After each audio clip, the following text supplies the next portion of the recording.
All right, you groovy grasshoppers. I do mean groovy. It is that time of the week again, the most popular hour on Thursday at 10 o'clock in the entire state of Florida. So, this gentleman here attracts, he has superpowers. He attracts hurricanes. Yes. He went through a hurricane in Naples a couple weeks ago. Now he's gone down to Tampa in the hurricane following game. Rich Gabberti, Yes. you magical creature. How are you? Rock me like a hurricane, the Scorpions. I'm great. I'm great, Tom. How are you? I'm glad to see you. I'm in Very one good. Yes. piece, Yeah. and Yeah. I'm in our Tampa studio. That was nice that you set that up for me. I appreciate it.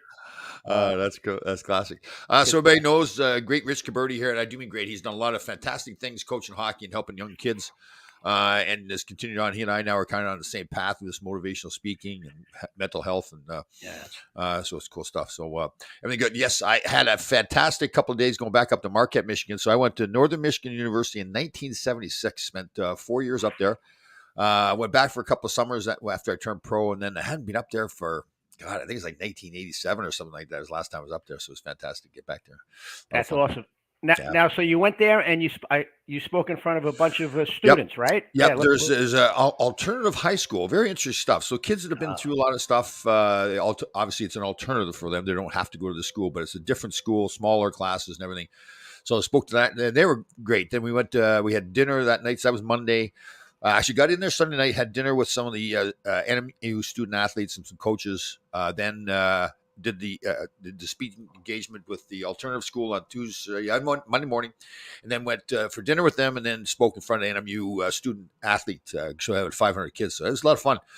So pardon me, MMU. What's Northern Michigan University. Yep. NMU? Yeah, Okay, NMU, yes. So I ended up there, had brand new locker rooms and everything, new facility. Yeah, so we went up there, and in fairness to them, it's the program just got going, but we played in this old rink, Lakeview Arena. Fantastic! It was one of those old barns, kind of, like 3,500 people had sat. But nice. It was good to go back there. It was two great presentations. The kids are really into it, and then even at dinner. I feel like I'm getting better. I'm sure you are too. The more you do speaking engagements, like the one on with NMU, I spoke for just an hour myself, and then had some question and answers after. So really feeling better and better about. I know when I first started, actually, one of the first ones I went to was at Fordham. And I was like apologetic. I was like, I'm sorry you have to sit here for this. I was like, what the heck am I doing? No. Listen, you have life experience. I mean, the bottom line is that you have a ton of life experience. You're talking to student athletes at the school you went to. Yeah. I mean, sure that the one before that is important also because you're open-minded. So here you are, somebody that could be their father's age, let's say, their parents' age, and yet you're open-minded about stuff like that, about mental health and wellness and life in general, right? Totally, so that's refreshing, and you have a good presence. So that I'm sure went very well. And then, no offense, it's a slam dunk. You're going back to your alma mater. You're engaging, right? You're a student athlete. You were a student athlete. You went to the NHL. Yeah. So I do. I'm sure the same thing though, right? You get more comfortable in front of people too, like speaking, really speaking from the heart too. I think that's the biggest thing that I didn't do before. And it was great going back there because thinking about how I was back then in college, like I was so unaware of how I treated people. And sitting with the coach, I was sitting with Coach Conley, who's the athletic director now, and he started telling some old stories too. There's this one time I totally forgot about it. I don't even know what started it, but Coach had gone on a road trip to recruiting, and he left behind with the assistant coaches. So somehow we were boycotting practice. So we were skating around at practice with our helmets on backwards. Oh God! And so the assistant coach calls the head coach, Rick Conley, British Columbia, says, "Coach, you have to come home. They're boycotting practice." Oh my God! Imagine. Nowadays they'd have that on video. Well, actually, you know what? Nowadays you can go on something called Live Bond, which but I could watch teams practice.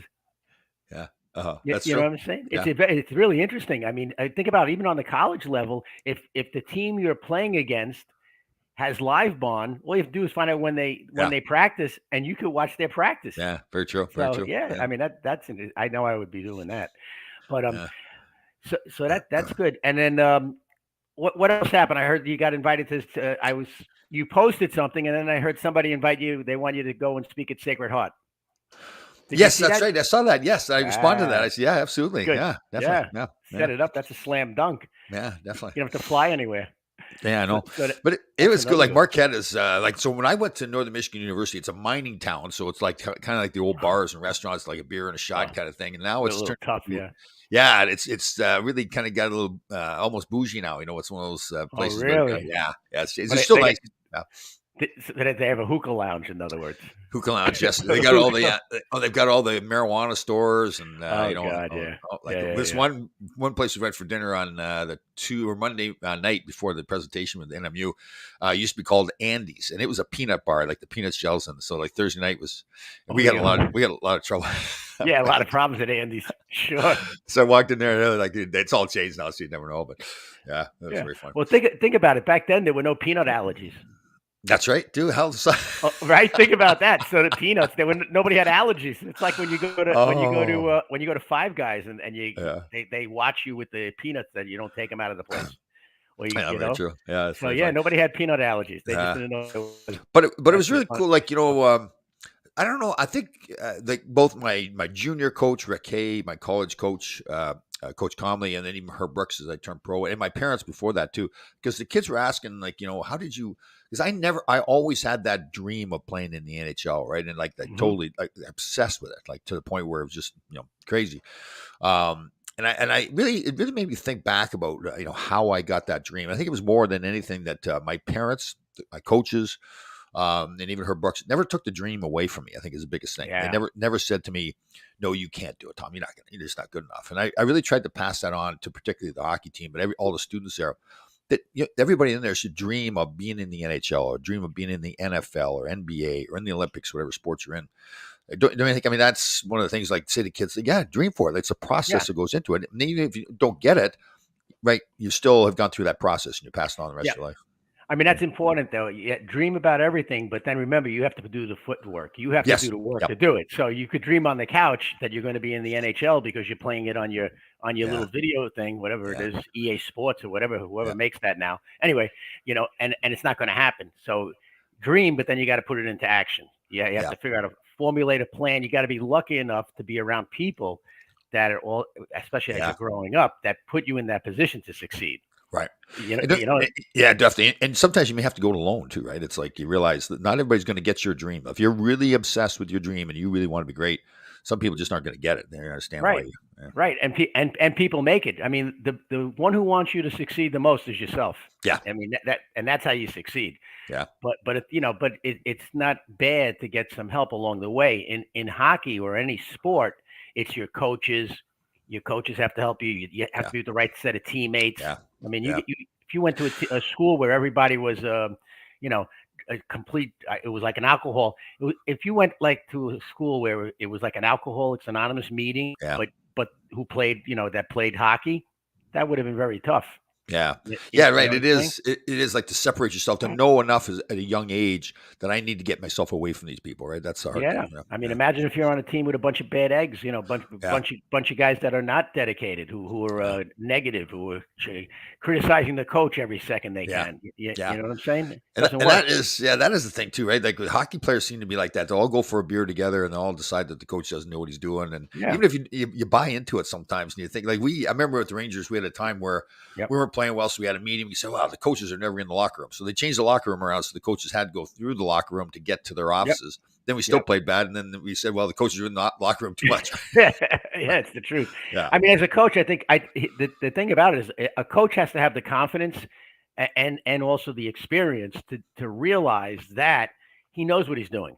Yeah. And if he doesn't know what he's doing, then he should have a mentor he could go to, or a circle of other coaches who have been there already and bounce ideas off each other. And that sometimes isn't easy because coaches, like everybody else, have big egos.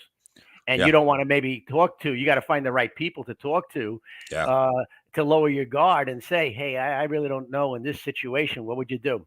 Yeah, totally. You know, because that arises all the time. Oh yeah, absolutely. Your son is in town visiting you too, right?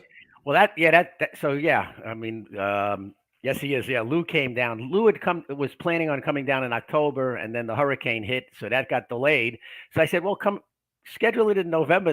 Nothing bad happens in November." Oh yeah. So he came down. He came down on Sunday, and you know, it's amazing the bond that hockey has. Obviously, our friendship comes from hockey, right? But even the bond we have as parents with our kids who played hockey, right away we got right back into talking about hockey, and I hadn't seen him in 2 years. I mean, I had talked to him a little sporadically on online or whatever, but it was the first time we were actually in the same room together. Yeah. And what's the first thing we do? We look and we see what the schedule is. What's the hockey schedule? Oh, yeah. And I had just been to the Hertz Arena on Friday. He came down Sunday, and we right away, guess what? Tuesday night, Tampa Lightning, right? Tampa Bay Lightning playing the Oilers with Connor McDavid. Oh, wow. So we said, yeah, let's do it. And Tampa's about a 2.5 hour ride. Let's do it. Next thing I know, he buys 2 tickets and he gets us an Airbnb. Oh, yeah. And he hooked it all up. God bless him. And I had the deal was I drove, which was fine. And we got up there. The arena is really nice. The seats were good, real good, and a great game. But that bonding right away, everything, it was right back where we started. The same way with you and I. It's amazing. So I'm sorry about this. I have to point this out. Somebody is making fun of you, I think, here. Oh, that's fine. Oh, Menta. Yeah. That is a Brett Mint, Bill. For a guy who wants Joey Kramer sticks and wants to go with Tom to the Delta Suite, he's going about it all wrong. I know. Arena. Yeah. I love that. That's awesome. That is awesome. Beautiful. Oh, Billy's on a roll today. He is butter. I love it. He is butter. What's Louis doing for work? Oh, Louis Technology. That's interesting you asked that. He's an IT person. He has the highest certificate in something called Salesforce. And so he is applying his Salesforce techniques to a place called Gold Belly, which is a company that it's a technology company. You can go on their website and you could order your favorite steak from a restaurant in Kansas City and have it delivered to you next day. Oh, wow. So for people that travel, like people like yourself, let's say when you were playing for the Rangers, let's say, and there was a place in Pittsburgh that you liked their food or whatever, when in the off season, you could have it delivered to your house in Greenwich the next day. Wow. Yeah. So it's doing pretty well. And the steak can be cold. Wouldn't the steak be cold then when it gets there? Why, I got to believe you heat it up. Of course it's cold. Everything is. Thanks, Tom. I'm sure it is. But they heat it up. They give it. You don't have to make it. It's made. So it's already cooked and everything. Oh, okay. Yeah, it's packaged. It's packaged in the whole thing. However they do it obviously works because it's a big, well-funded company. Cool. Wow, that's cool. So the good thing about it is, so where we're staying near the Airbnb, he says down the block, 8-minute walk is a real cool place for espresso and breakfast, and it's called Cafe Alessi. Right. And so we walked, 8 minutes. Of course, we made it in 6 minutes and 45 seconds. Yeah. Right. But and we walk into Cafe Alessi, and the place is spectacular. They had a big picture of George Steinbrenner and the owner because the Yankees have their spring training in Tampa, and it was really good. So that worked out. Like I said, went to the game, loved it, had a great time there. It's a great rink. It was military appreciation night. Oh. So you had all the tanks and everything in this little area. How do you like that, Bill? Area. in this little area, there was, they had those things, the tanks with the machines and the guys in the uniform and everything. Yeah, the military guys. Yeah, no, it was very cool. And and everybody there during the entire game, they were announcing people that served in World War II and the Korean War and the Vietnam War and Operation Desert Storm. So it was very cool. There we go. This our buddy here, Ron Jameson. He's a Navy vet. Go that's Navy. A picture from the past. Good job, that's Ron. Good. That's a good picture, Ron. Yeah. Well, congratulations. Yeah, it was fun. It was. My father was a Navy guy. My father was an Italian that pointed the guns of his ship at the Sicilians. Oh, really? They were threatening the boat, and then he took the microphone and talked in Italian. Oh, so Marine's birthday today. Wow. Okay. Happy birthday, Marines. Very cool. Oh, wow. This is awesome. Thank you, Very cool. So we're heading to now the next adventure. That was a good adventure, actually, Marquette. That was a lot of fun going. Yeah. The next adventure is leaving tomorrow morning, going to Nashville. The Rangers are playing this Saturday night, so we go there with a bunch of fans. Have a dinner tomorrow night, and then they've got a whole bunch of events planned on Saturday during the day, and then the game on Saturday. And that's awesome. 6 o'clock flight, nice and early. 6 in the morning tomorrow morning. That's right. No, the one coming back on Sunday. So you got to get back to make the Sunday meal and football. So we're leaving early. That's awesome. 6 a.m. is right. Why so late? I know exactly. That's what I'm thinking. What are we going to do for a couple hours there? Yeah. Why so late? Yeah. That sounds like a lot of fun. Holy smokes! And so that's the only Ranger event you had. You have any this past weekend? You did the Wounded Warriors on. The Wounded Warriors on Friday. I think I had one during the week too. Yeah, I've been doing a lot of stuff, and then we're supposed to be going to Guatemala with that film crew for another documentary in November. Yeah, later this month. That's right. Yeah. Yeah. So we've been busy. A lot of stuff. I like that. A lot of stuff going on. Yeah. Oh, that's right, Deb. I'll bring my cowboy hat. Yes. So, yeah. There we go. I guess I could say this on air. Yeah. So the hockey people call Nashville the town of boobs and boots. Oh, that's great, Tom. Yeah. I know you can say it on the air. I'm kidding you. Boobs and boots. Oh my God. Yeah. So that'll be right up your alley. That's good. There you go. Yeah, I like boots. Yeah. I used to have a lot of cowboy boots, and I gave them away. When I moved back here, I thought I won't need them around here. Well, your nickname was Cowboy for a while, right? It was Cowboy, yes, yeah, right. Yep, I definitely. Well, I got interviewed one time, and they said, "Well, who's your heroes?" When I said, "Well, any cowboy," and I had a whole bunch of guys, like professional rodeo guys, send me a bunch of stuff like pictures and hats and everything. That's awesome. Very cool. Very cool. So Deb says that this is true. It is called Boobs and Boots. Thank you, Deb, for confirming. Thank you, Deb. Appreciate it. Appreciate it. So, what was the basic theme that you talked to the kids about? I mean, you have all these kids. You're a 60-year-old guy, right? Yep. You know what I'm saying? And they're in their 18 to 22 bracket. Yep. Yeah, I think one of the biggest messages I try to send is that I call it living your life with purpose, passion, and intent. Yeah. So that if you really want to be great, so everything you do, it has a purpose. Everything, food you put in your body, all the thoughts you put in your mind, your workouts, everything you do there's a purpose to it. And when you do it with passion, put your heart into it, and intent. So you want to do it the right way. So I try to teach them that, and also that two guaranteed facts, and I'm sure you'd agree with this, are that you are not perfect, you will make mistakes, and that life is not fair. And that, so again, it's a little extreme for me, but like the idea of going without air conditioning for the summer was to push myself outside the comfort zone. Mm-hmm. Take a cold shower, you're pushing yourself outside the comfort zone. Both very healthy for you too when you take a cold shower, but it's getting outside that comfort zone. So when those bad things happen to you or when you make mistakes, you're less likely to sit back and go, oh, poor me. It's more, okay, we knew this was coming. We already talked about it. We knew we were going to make mistakes, and just get up and get going again. And realizing, like in saying yes to your life. I say, like, and I've got better at this too. Like you dancing in front of 18,000 people in Madison Square Garden. I never would have done that before. Yeah. Right. So say yes, and even knowing that you'll say yes, and you may not complete the task right away. And that people may say, well, Tom, you said you could do it. I said, well, I'm not done yet. I learned a lesson. Now I'll go back at it and I'll do it again. If I have to do it again, I'll do it again and I'll do it again. And finally I'll get it done. So those are the big things I try to say to them. Yeah. And if it's that important, you'll keep getting it done. I mean, it's as simple as that. And you'll find a way is the bottom line. I like to try to, tell people basically, don't be a victim, be a victor. Stop being a victim. I get it. Life is hard, I think that the kids nowadays, though, what I think they need to be reminded of is that they went through, it's still going on, but they were involved in COVID. Yeah. And that's no small feat. That's adversity. I mean, that was adversity. And they have to, realize, did you ever feel isolated? Did you ever feel frustrated? Did you ever feel depressed during these 2 years? And a lot of them will say, yeah. Well, there's your adversity. Yeah.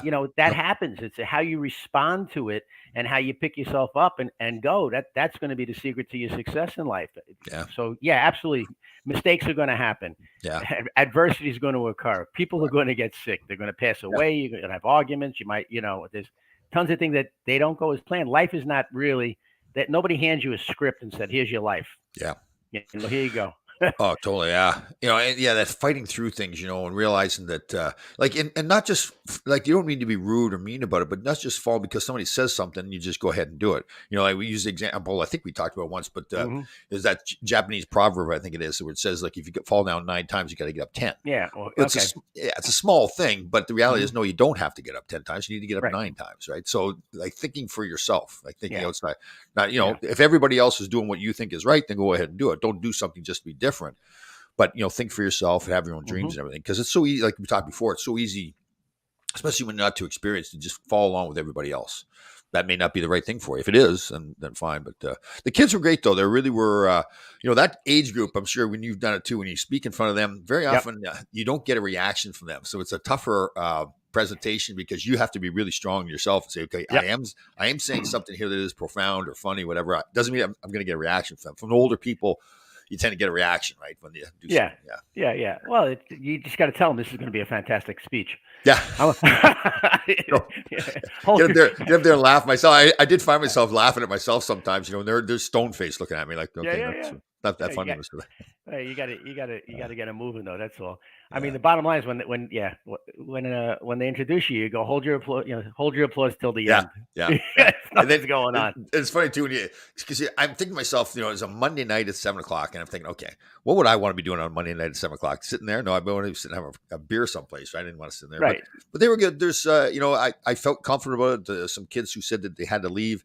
Left the room, what made it look like they were making a phone call. And they came back in again. They were already given permission to leave, so they Hmm. wanted to stay. Then the kids came up on the stage after and got pictures taken and were asking more Yeah. questions. So you felt comfortable that you're really getting to them. And they, again, good kids though. They really, you could tell they were like they were soaking up information. They wanted the information, but Yeah. yeah, it was funny because I was going to tell some of the stupid stories of stuff we did, but I thought, okay, I had success in my life. I don't want to tell them too much stupid stuff because then I'm basically Right. saying to them, it's okay to go ahead and be stupid, and then you're going to be successful in life. So, Well, you got to embrace your humor. I mean, it's yeah, simple as that. I heard a lot of some speakers say you got to embrace your curly, like Mo, Larry, and Curly yeah, from Three yeah, Stooges. So everybody always, I think they leave it at that. I mean, they don't have to know the exact particulars of yeah, what you did one night or the yeah. athletic trainer who had all the furniture for the hotel room. But meanwhile, when you think about that, they had when they followed the Pittsburgh Penguins around for one of those Winter Classics. I didn't tell a story, but Bill I didn't tell the story. So No, there, no, no, no, no, no.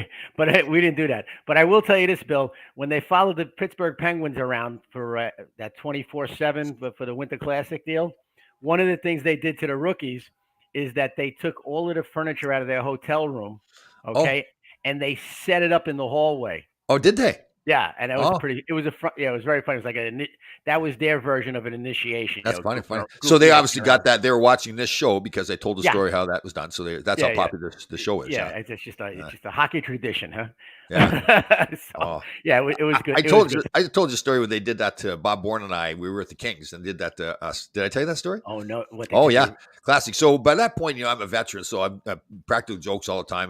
Getting into guys' rooms and putting jumping out of the shower and all this kinds of stuff. So we'd had a few adult beverages and come back to the hotel. Yep. It was at Edmonton Hotel out by the airport. We were leaving early the next day, and so it was one of those ones like a big lobby, and all the rooms are around the big lobby. And we came home 2 or 3 in the morning. There's all our furniture, and the guys did a fantastic job. They had it neat. They had our clothes hanging up and the clock and everything out, and it was perfect. It was just like inside the room.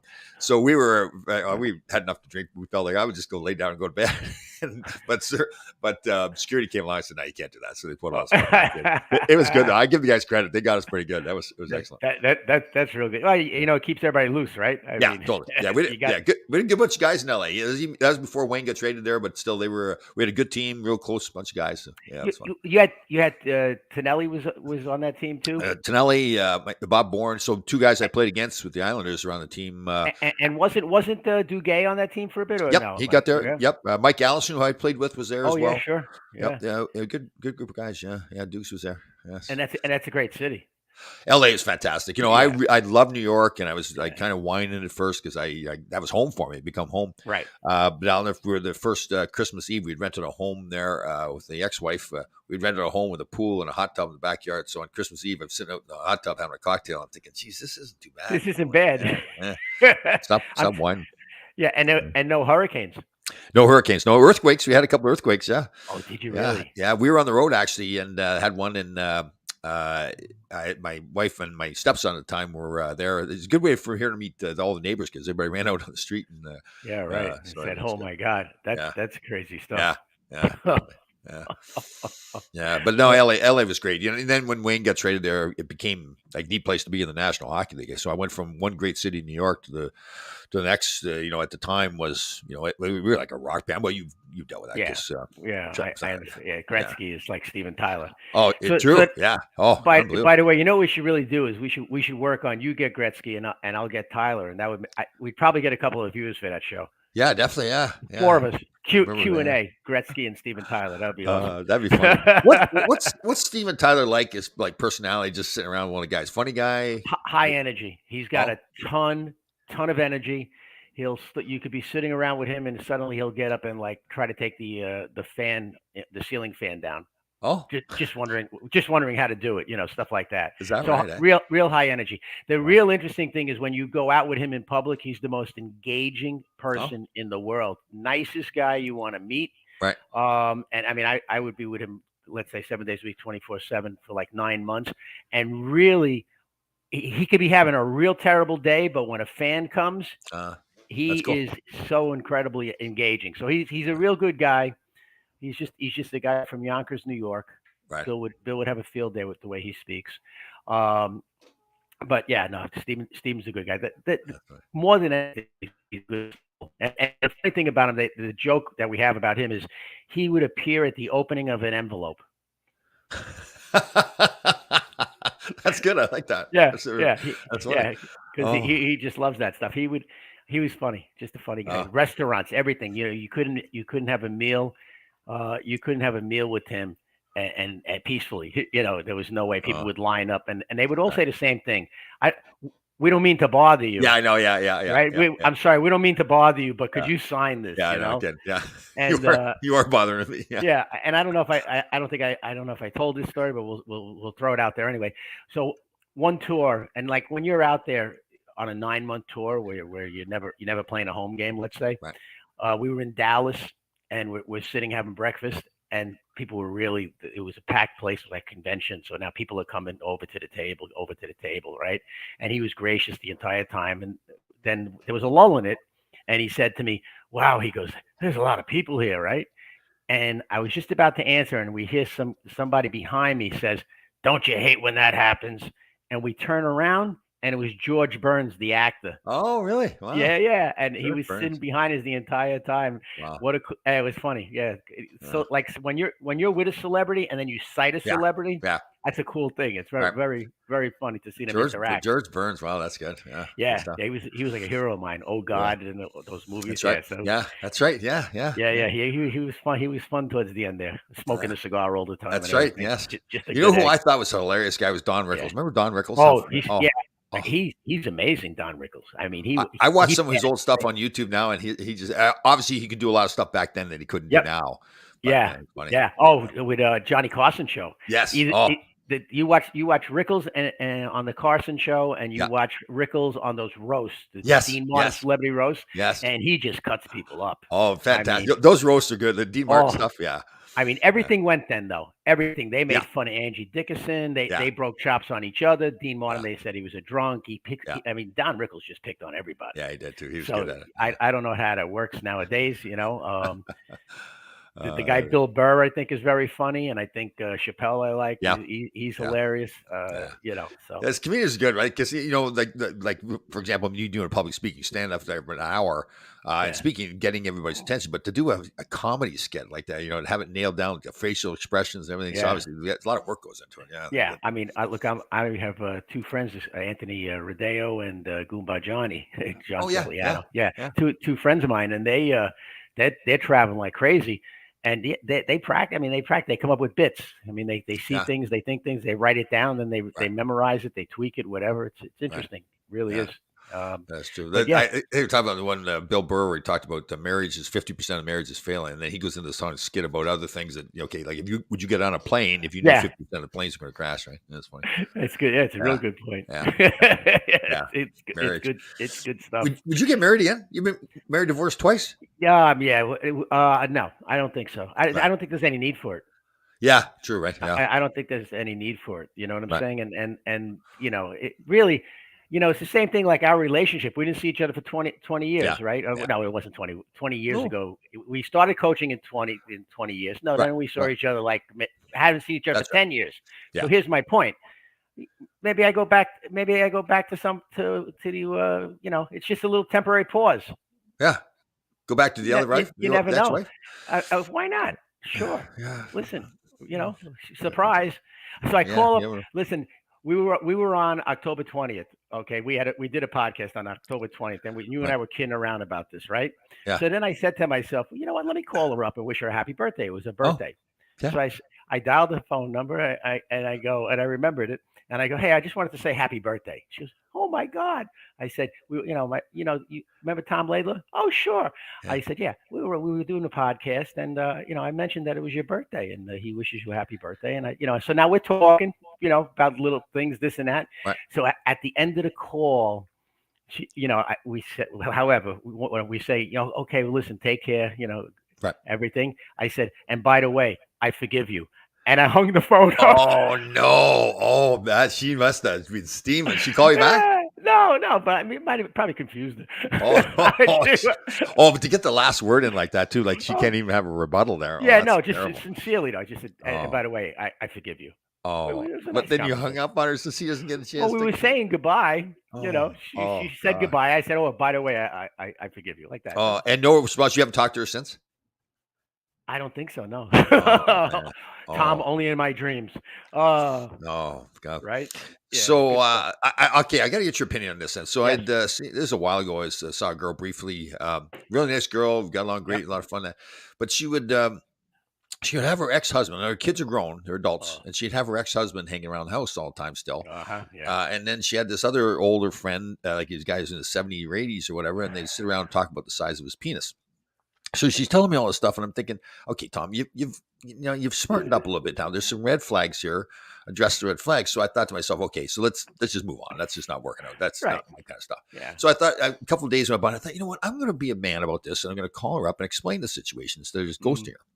I'm thinking, and clearly that was a bad decision. Right. So, but I think the mistake I made was that I said, listen, I'm not judging you. I said that to her. So obviously she's being ready to be judged now. She knows I'm judging her.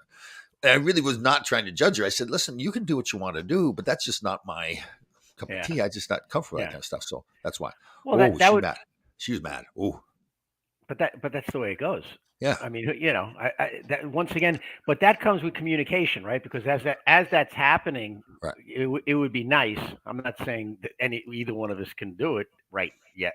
Right yet. Listen to me. Right yet, Tom. Right. Yeah. Anyway, but it would be nice to be able to communicate stuff like that and say, really, maybe that works for you, but it just seems a little uncomfortable to me. So at the time, say that if you could, why not? Yeah, I guess because you ate it, right? You listened, and in your mind, you're saying, "Holy crap, this is not cool." So I guess it's that kind of I doubted myself a little bit. Okay, should this be bothering me? Right. That's probably the debate I had with myself. And then I finally realized, well, it does bother me. So, yeah, it doesn't matter whether it should or not. I don't like it. Well, that's a good question, though. Should this be bothering me? When we ask something like that, I think when we ask that question, we already know that, it bothers me. Yeah, right. I mean, maybe yourself. Yeah, maybe somebody else it doesn't bother, right? I mean, it's not whether it's right or wrong. But for a million reasons, maybe it doesn't bother them. But it could be, look, the facts are, if you're going to date somebody that has kids, right?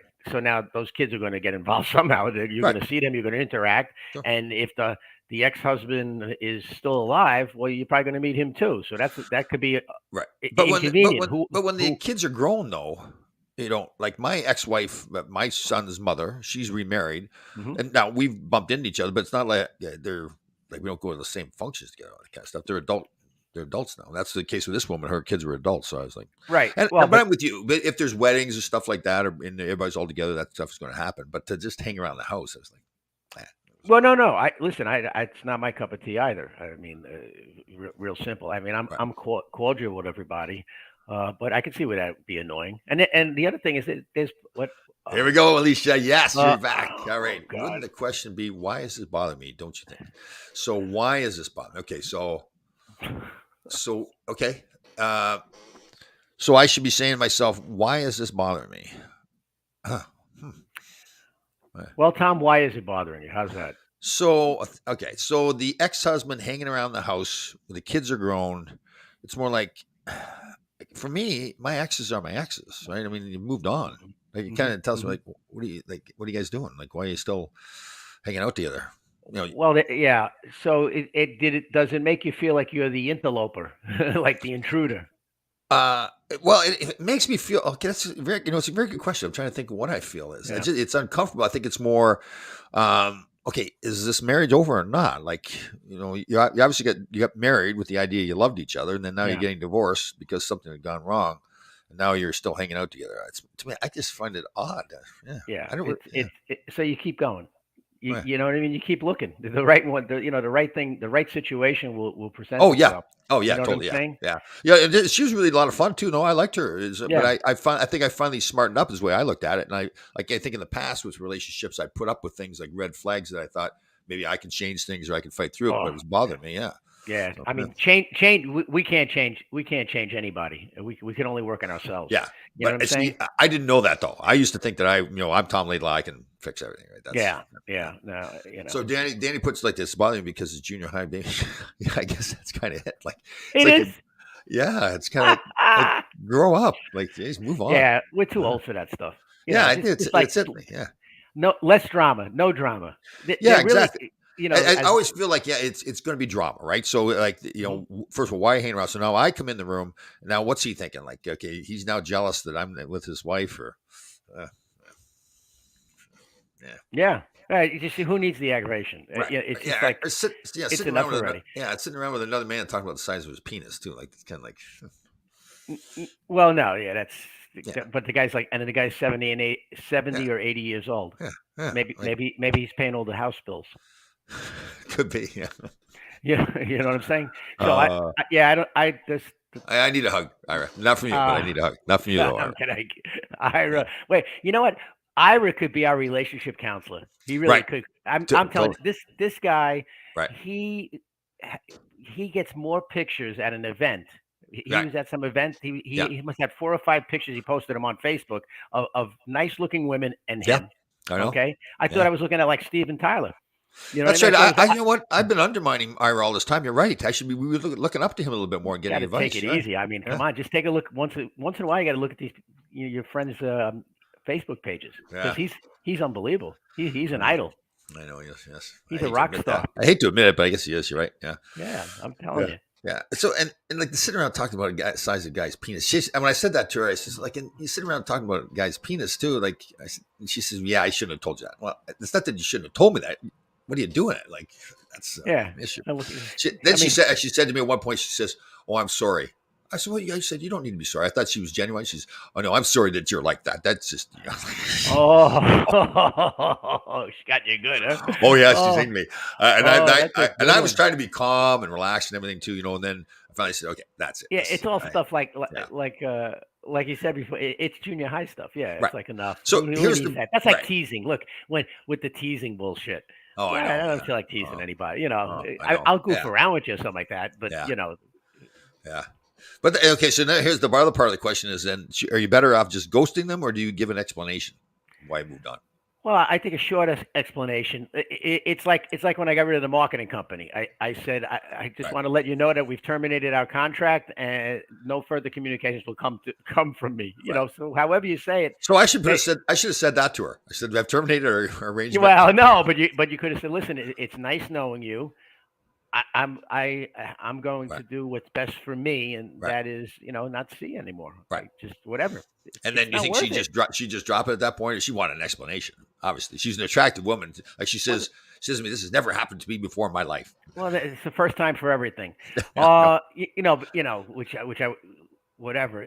You know what? But who wants? What do you want to do now? Yeah. Can you imagine? We got to go now for You're going to go for counseling with a girl that you're eight dates I know. in. You're in counseling. I know. What are you here for?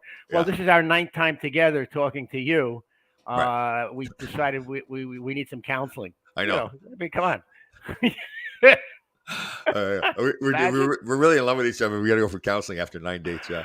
I'm telling you right now, man. That's why I am so into writing my books and putting together my social media stuff and dealing with Dory and her breath work and where is Dory? Dory is like she's listen, you know what it is? Now she's playing the game that she's too busy for us, right?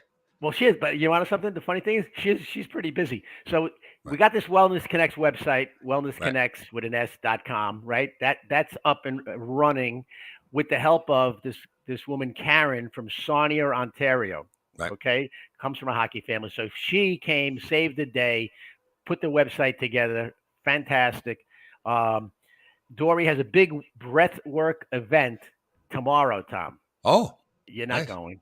Okay, but she. I wasn't invited. Invited. I'll give you an invitation. Okay. Oh, actually, I'll be traveling in Nashville. That's right. Yeah. So anyway, she's got a big breath work thing. She's getting breast work. What? Breath work. Breath work. Okay. No, you're going for that in Nashville with the boobs and boots. Boobs and boots. Yeah.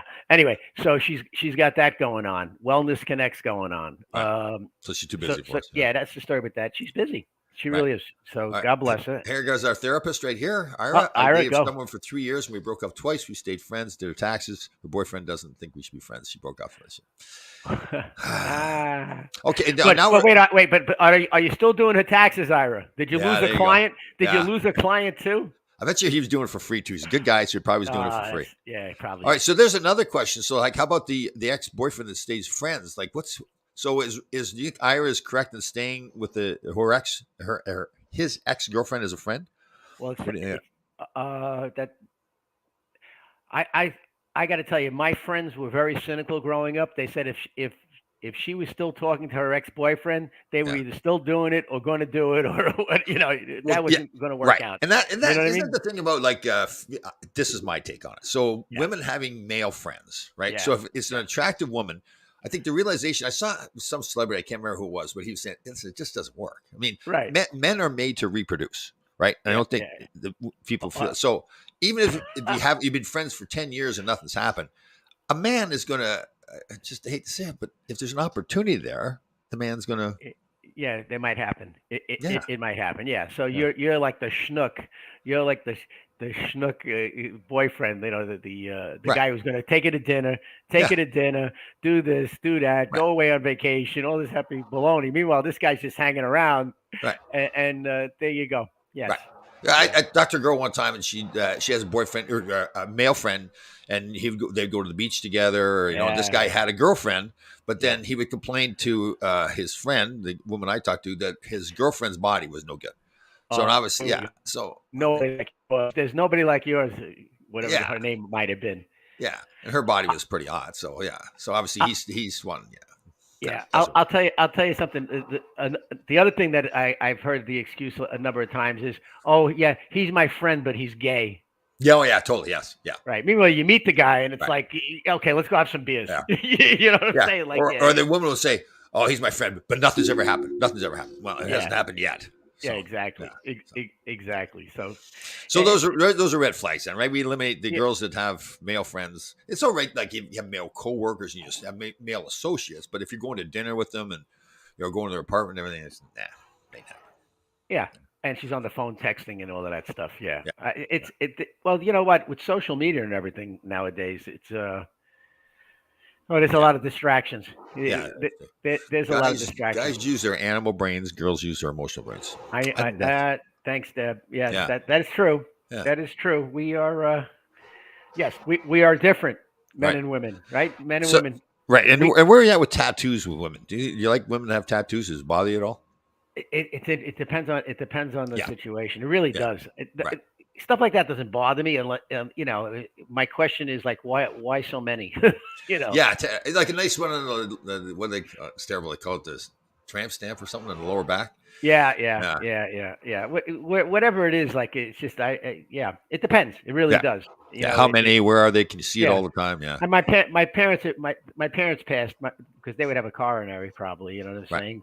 So, but other than that, it depends. It really does. It's all about the energy. It's really is. Well, what if you had a tattoo of a former boyfriend, like something related to a former boyfriend? How would you go with that? Yeah, that's not good. Yeah.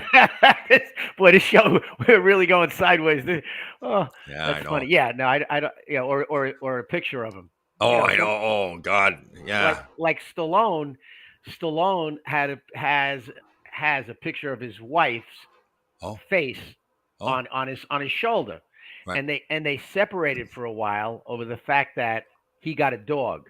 So Stallone got a dog. Oh yes, I saw this on the yeah. And anyway, so they're back together. But what he did was, when he was mad at her, he went and he changed the shoulder of her, the tattoo of her on his shoulder. Yeah, made it into a picture of the dog. Doesn't say a whole lot about her looks. What does she look like? No, she's gorgeous. She's very, very pretty. How about the woman has a picture of the ex-boyfriend on her back, and then while you're having you're making love from behind. Now you're getting out of your mind. Yeah, like exactly. Then you're staring at this picture. Oh my God! This is really a wellness.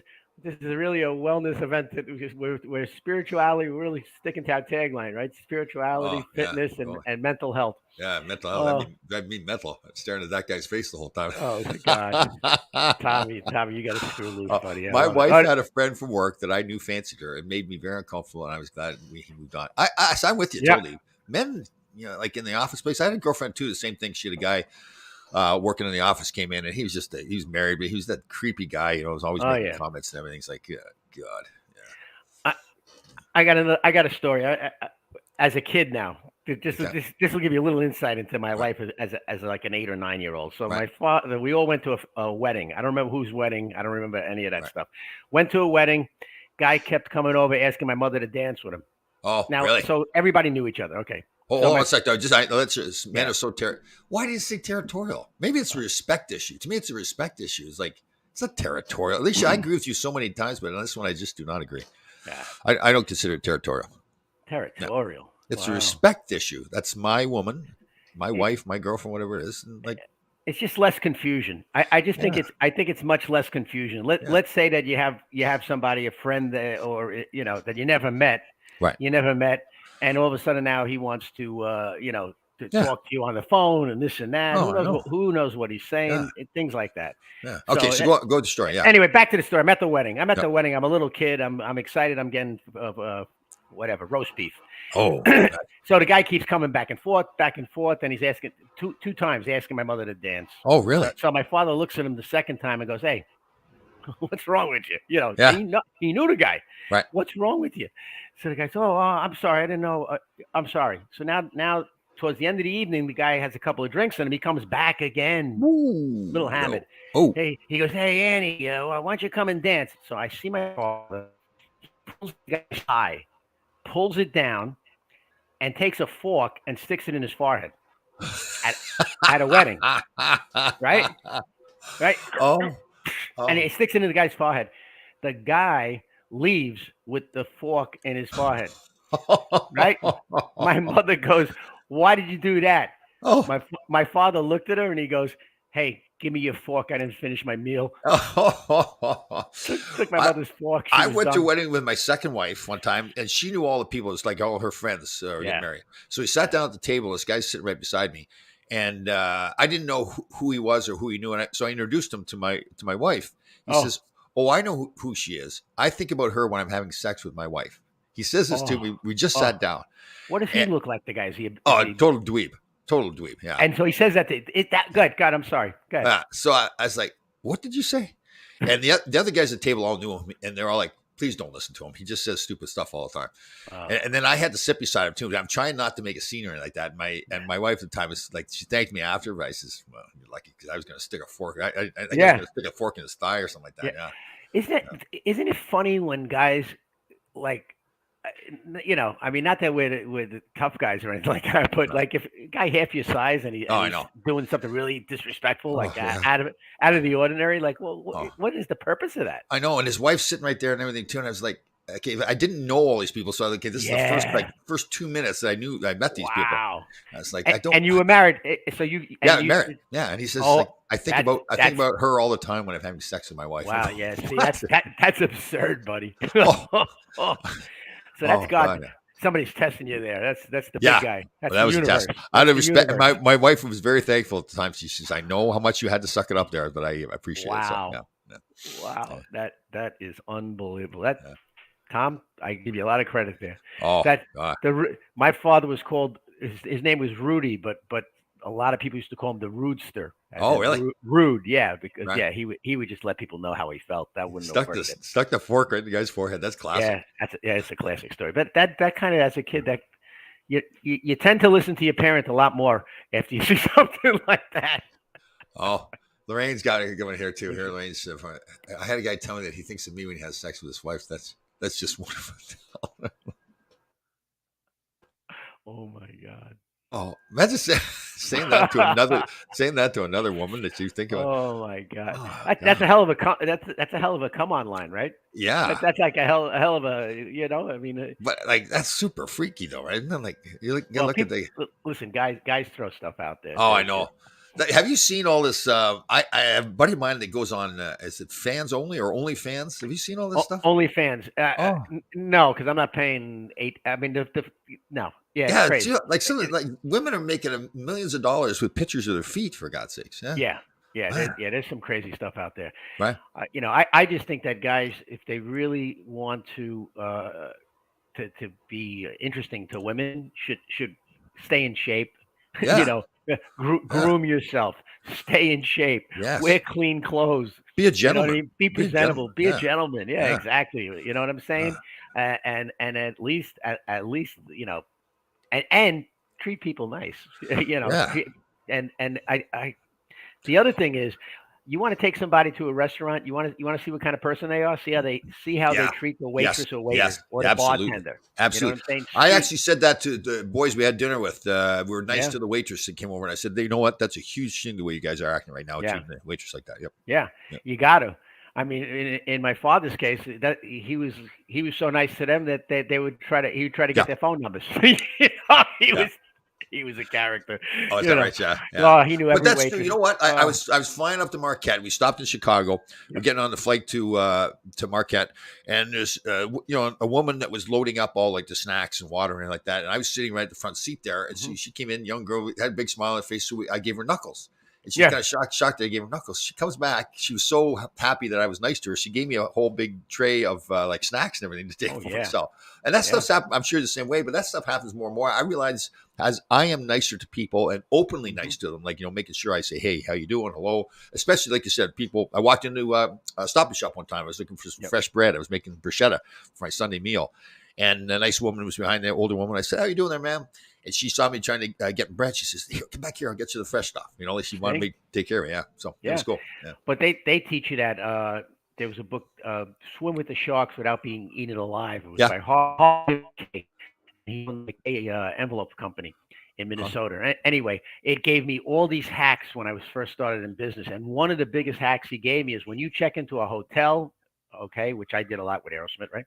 Well, when you check into a hotel, anytime you deal with somebody in the service industry, go out of your way to be nice to them. You never believe, what goes on. And he gave little tips, like when you go in and you meet somebody who's nice, have like nowadays have a folded $20 bill in your hand. Right. Okay. And say whatever you want to say. This is our first time away, or this is our anniversary, or whatever you want to say about you and the person you're checking in with, and let them and just slip them a $20 bill, and you'll get the best. You'll get the 9 out of 10 times or whatever. Right. You'll get an incredible room. Yeah, I know. That's the thing. When I go to park my car in the city, if it's one of the parking garages, I give the guy a big tip to start with, and then he always takes care of the car. Yeah. I mean, it's just that easy. And it's funny. Nice. Like people will say, "Why are you doing that? Why am I doing that?" Because look, did you see how fast we got our car? Yeah, totally. You know what I mean? And plus, you're just being nice to somebody, right? There's so many people like that. They're never like a lot of people just don't even pay attention at all. So when you're They nice to treat them, them it's like like, they're servants. yeah, You know what I'm saying? They treat it like, there are people that just expect that. Yeah. Because they're paying X amount of dollars. But guess what? Those X amount of dollars aren't going to the person that you're actually dealing with, totally. right? Yeah. The desk clerk at a hotel, they're not making millions of dollars. The guy who parks your car across from the garden, that you tip one of those guys. I mean, you're going to be there, let's say 40 something times a year, right? So you tip one of those guys, they know who you are. You're getting your car faster. Totally. Yeah, absolutely. Or how about this? When I went the years that I had the season tickets and I went all the time because it was so good for business, the fella that I tipped, he would have my car warmed up and running, and I would just get in the car and go. Yeah. I mean, he was a great guy. Yeah, definitely. Hey, did you see the story out of Boston, the Boston Bruins, where they signed that kid that was it Mitchell Miller? Was that? Yeah, Mitchell Miller. Yes. So that's a tough story, and that's a kid who started doing so. So for people that don't know, it's this Mitch Miller kid, and this is all he admitted to it and everything. And I think he got probation or something. I know he got in trouble. Anyway, he picked on a handicapped black kid. Okay, who's autistic, I think, too, right? Handicapped, autistic. Okay, remember this is like he's 14 years old, so like 6 or 7 years ago. Yeah. So, but it started in 8th grade. So he started doing it in 8th grade, and then so for almost 4 years, they tormented this kid, he and another guy. And some sick stuff too. So like physically sick stuff and everything. Yeah, just not good. Yeah. And so it went under the radar until finally it was discovered, but it was discovered when he was in the USHL, I believe, or wherever it happened. They they found that he went to trial. But he did some stuff that's really not good. And then somehow last year at the age of 20, they let him play in the USHL. And he got Defenseman of the Year there. So he had a great season. And he just got signed by the Boston Bruins. Right. He had been drafted in the second round, I think, by Arizona. When they found out everything, they threw him back in the draft and said, we don't want him. They would give up the draft pick. Yeah. Right. And one of the things that I thought was most disturbing, even when it came out, it seemed like even his parents or his agent, certainly himself, apparently he went and apologized. But it wasn't like an apology to, like, say, recognize how bad thing that he did, just more to save himself. I didn't feel like. I thought it was more, it should have he should have done something about it to say, listen, what I did was terrible. I was wrong. What I did, he should have made a public statement. He should have gone out and done something to support the family, to start some foundation or something. There's nothing really done to show, okay, I really feel bad about, what I did and how I hurt the other boy. And that was the part with me. It's like, he never took any like classes to understand anything like that. So I just, Well, I don't know about that, Tom, because I know that the statement that I read on it, it did sound like whether somebody helped him write it or whatever, but it did sound like he was trying to say the right things. Right. All of the things you're talking about, he should definitely be doing, and that's where his agent should come in, or somebody should come in and make sure that this guy does that, because guess what? The NHL says he can't play. Right. And that's what Gary Bettman, Boston signed him next day. Gary Bettman said, listen, he's not playing. And I think that it was known beforehand that he couldn't play. Supposedly the story goes that the Boston Bruins went to Bill Daly, second command there at the NHL, and told him what was going on. Yep. And then Bettman came out the next day and said he's not signing him. Now, I can't believe that Bill Daly would not tell Gary Bettman that they were planning on doing it. I have a hard time believing. I know the way those guys are. Yeah. Bill Daly is friends with a lot of guys, including myself, and he's just a straight, button down guy. Yep. So it's more like, and again, I don't know all the details, but for the parents' end too, like you raised a son that did something like that, you should be outraged, and you should be, first of all, helping the child he abused, but also helping your son to understand how bad this is, to do that. Yeah, I agree with what you're saying, and you would hope they did, and we don't know the full story, but what we do know is that Sweeney is the fellow who signed him, general manager. Cam Neely, it sounds like he's distancing himself and didn't want that to occur. Right. And now you got Bergeron, who's the captain, and even Marchand, who, if people don't know him, he's like, some people call him the rat. He's a real instigated type of pain in the ass guy. But they're talking about in no uncertain terms. They don't want to have anything to do with this situation. Yeah, and I thought that was fantastic that the player, apparently about 4 or 5 players came out publicly and said, "Listen, we do not want him on the team." And I thought that was incredible because again, it was like I think it's Nick Foligno, who's a good player, but he's not a star player there. Bergeron has the platform to do it. He's the leader there. They built a real culture there. Him and Zdeno Chara. Chara's gone now, and Marchand's a big part of the team. I mean, he's an aggravator, instigator, all of that stuff. And Foligno, though, the last place he was at, I mean, he is a respected. He's got some years in the league, right? And he's got a voice, and he's a hard-nosed guy. I would think that really what I would want to see is the first training camp the guy goes to with the Boston Bruins, huh? I know. I mean, that's I'm trying to put myself in that position. If I'm a player on a team, and whether I'm a veteran or rookie, more of a veteran player, so you've got more of a voice, you're more established in the league and everything. Yeah, you'd want to kill the guy. I'm not sitting in a locker room with that guy. There's just no way. Well, you have to. Here's my question to you as a player, like you just described, a veteran and a locker room guy, which is what you were, right? Don't you pull it? Don't a couple of leaders pull this kid aside and like read a riot act? Well, to me, in that situation, he's already done it. In my mind, he's done nothing to show remorse for it. I don't think. Again, we may be missing that. I don't know all the details, but I wouldn't know. I'd more be going to the general manager and say, "Listen, it's him or me. I'm not sitting in a locker room with this guy." Yeah, it's like because it's like that's they again. Few things. First of all, how wrong it is what he did.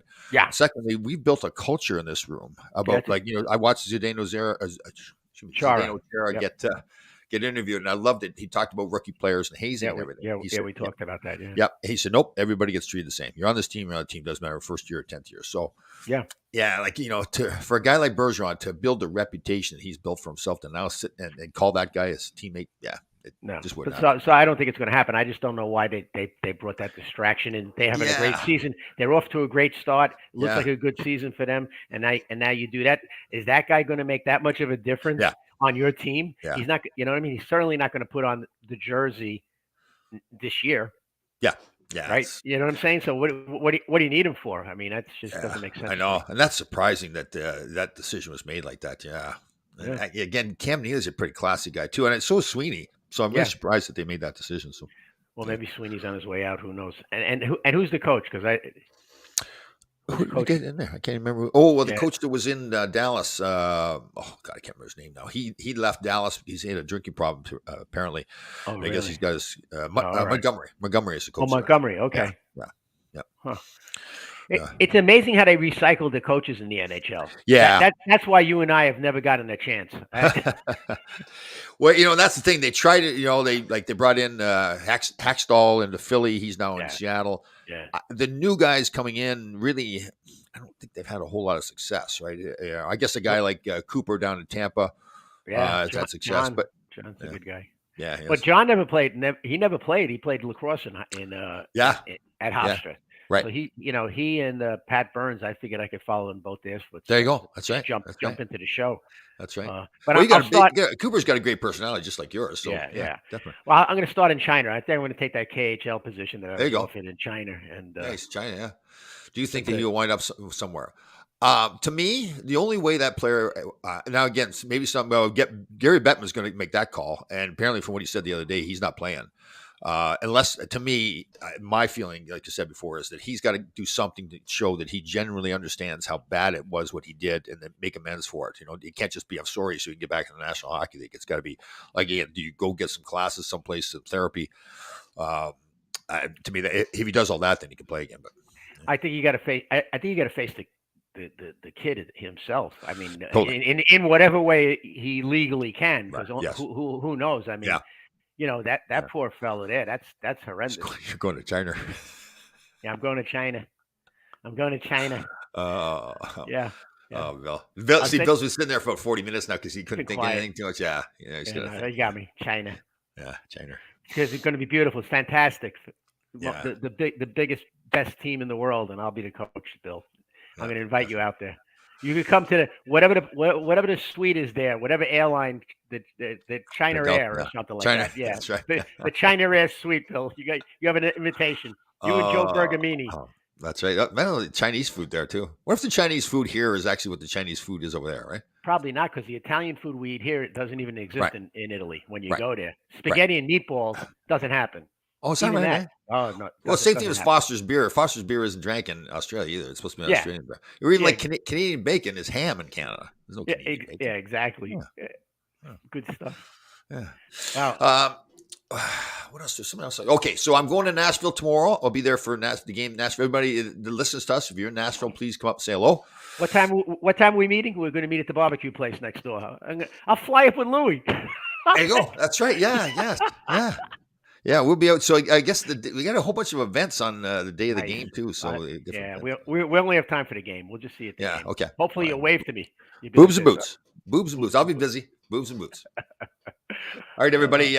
Great job. Thanks very much, Rich, for seeing you again. The suicide hotline again. We'll repeat that as 988. If you see anybody that you think needs help, please reach out to them. Ask them if they're okay. Do the best for them. And if you need help, listen, you can call us, talk to us. We'll steer you in the right direction or give you any guidance we can give you. And if you just reach out to somebody, get help. You're not alone, and everybody goes through tough times. And just, if you can, ask for help. There's no stigma. Yeah. I can't even talk now, Bill. Yeah. There isn't. Yeah, you're right. There is no stigma. Don't worry about it. If you got something, the word. Thank you. Yeah, definitely. We related the same thing. If you break your arm, you got to go to the doctor to get it fixed. The same thing. If you got some mental health issue, doesn't mean all of you is not the way it should be. It's just that one issue, and you get it fixed. So, all right. Yep, that's it. All right, guys. Have fun. Well, have fun in Nashville, and we'll see you guys next week.